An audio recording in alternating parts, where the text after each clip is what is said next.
Hey guys, Furum here, and today I'm going to be testing the Rimac C2 at Golden Max in multiplayer in Asphalt 9. This will be the completion of my series of the 4 Kings of the Game back in the legendary Master Series 2 season. Please consider subscribing if you haven't already, and enjoy the video. So I previously did videos about the Regera, the Sharon, and the JESKO at Golden Max, so go check those out if you haven't seen them yet. But this is the final one, the Rimac C2, which is generally known as the king of twisty tracks, as it has one of the best accelerations in the game. It has a very high top speed, although not as high as the Regera, JESKO, and Sharon, still quite high for its class. It's able to maintain top speed quite well, with quite good handling and decent nitro efficiency as well. As I'm sure many of you are aware, the JESKO has come back, this time to us in a Grand Prix. Now, this is something that has never happened in Asphalt 9 before. First of all, a rerun of a special event car, but not only that, it's in a different kind of special event. I'm not sure that ever even happened in Asphalt 8. But it's here. It just started a couple of days ago as I'm recording this, and I plan to make a video in a few days when packs come out of me opening a bunch of them, seeing what luck I get, and talking in general about the event and the car, and just things you might want to know about it, how hard it's going to be and stuff like that, because at the current time, we don't really know too much about how the final rounds are going to be. We just know the qualifiers are 20 people, and the top 10 get qualified, like was in most of the previous ones. Now, recently, there was one that was like the top 20 get in out of 50, but we're going back to the 10 out of 20. When I first heard about this event, I suspected that there wouldn't be as many keys given away in each of the tiers. After all, it is the king of the game, and it doesn't seem to make a whole lot of sense for Gameloft to have made a ridiculously difficult Drive Syndicate special event before, where you had to spend 20,000 tokens to even obtain the car, to then make a Grand Prix, which is just like the other ones, in which you only have to spend 5, 6, 7,000 or something in order to get the car. So don't be fooled that this is a Grand Prix. While we don't know too much about the final rounds yet, I bet you they will be more difficult than other Grand Prix, because I've even heard already that Tier 5, or the lowest tier for the bottom 50% of times, I think, won't even have a guaranteed JESKO key for the top 1. So I can imagine all the other ones would be reduced accordingly. I can imagine if they do like top 5 for Tier 1, top 3 for Tier 2, and so on down. Just be prepared to try even harder than you have in previous Grand Prix events, because, you know, everybody is going to, because it's by far the best car in the game and hardly anybody managed to get it the first time around. Now, I don't really think I'll be making a stream for the JESKO Grand Prix, because I just made a stream like 1 or 2 days before it came out about the Veneno special event,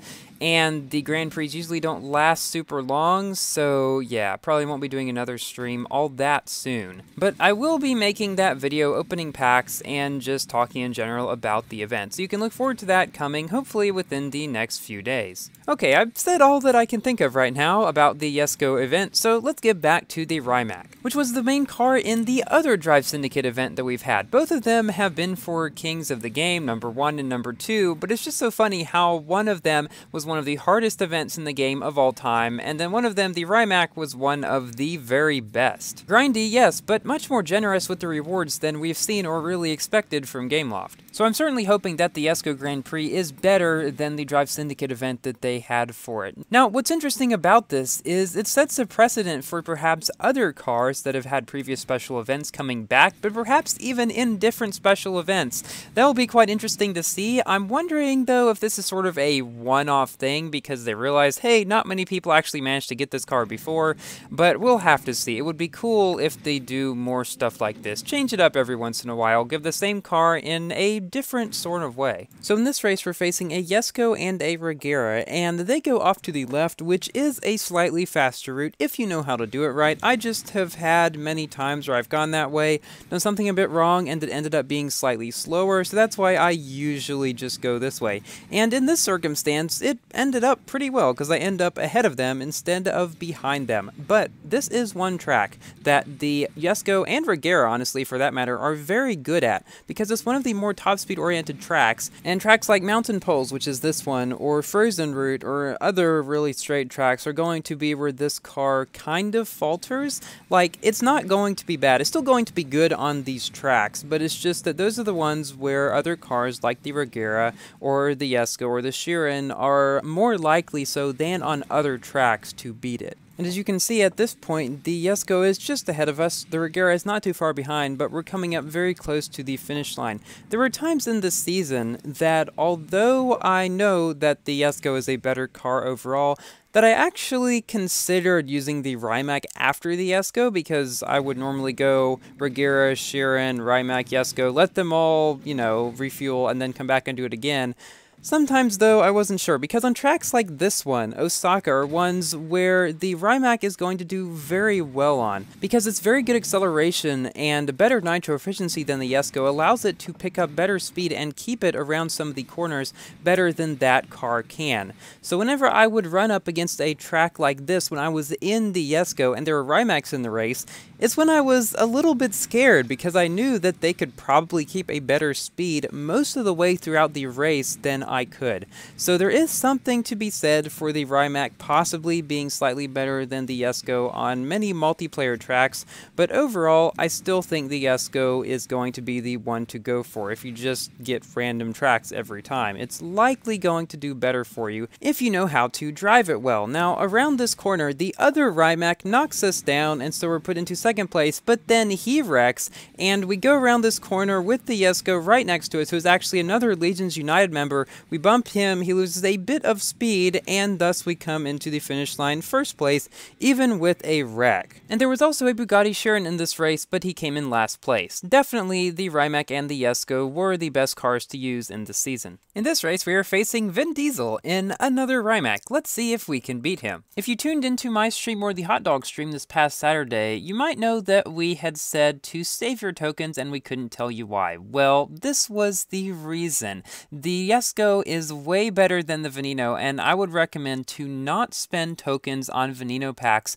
even if you are very close, if you think you have any chance to get the JESKO, because it is really the most worthwhile car in the entire game to go for, being the king and all. Like for me, for example, I'm currently at 4 out of 13 blueprints to 4-star the Veneno, not bought any packs for it, and gone through most of everything that I can do in order to get blueprints for it. I won't be trying to start up now because I know that packs will likely come again for it, perhaps not even too far in the future, and I want to save as many as I can for the JESKO. Now, based on previous packs, like for the Chiron, for example, which were 900, it's quite likely that the JESKO ones will be 900 or even higher, perhaps. And we just knocked down Vin Diesel. So there's currently a relay pack that you can buy that will give you 5 blueprints for the JESKO that costs 1,200 tokens, and the packs usually give about 6 on average.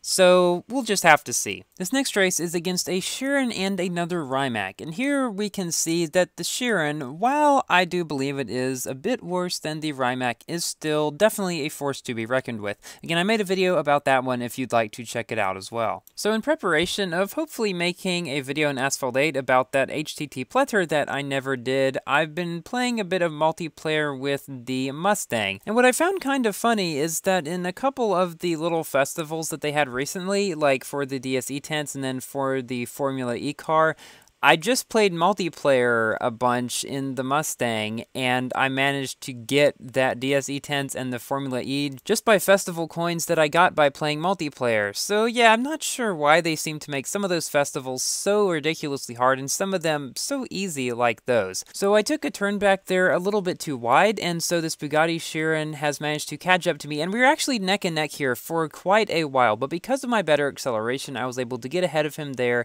even though he's right behind me throughout all of these turns. And I go to the right here so that I can go up this barrel, even though a lot of people do go to the left, still not sure which one's exactly faster, and we come in first place. And there was another Rimac who came in a bit further behind. So as we head into our final race in the video against a bunch of Rimacs, it's time for me to give my general review about this car. It is the second best car in the game, worse than the JESKO, but perhaps king on a few tracks, slightly better than the Chiron overall, although that car is a very close third place. It's got quite good acceleration, which I would say is probably its biggest strength. However, all of its other stats are quite good as well, with its top speed still being very high, although not the very best, the handling and drifting being quite good, and I guess if I had to pick a weakness, it would be its nitro efficiency, which is not bad by any means. It's just not as great as a lot of other cars. However, even having said that, it is better than that of the JESKO, for example, so that is definitely definitely a plus on tracks that have a lot of turns where you want to keep up your speed, which this car can do quite well. And overall, I would say that this car's special events was one of the very best ones that you could go for. So we take the victory in this final race. Thank you all for watching. Please like the video if you have enjoyed, and consider subscribing for more Asphalt and other games content. And I will see you in my next video. Goodbye!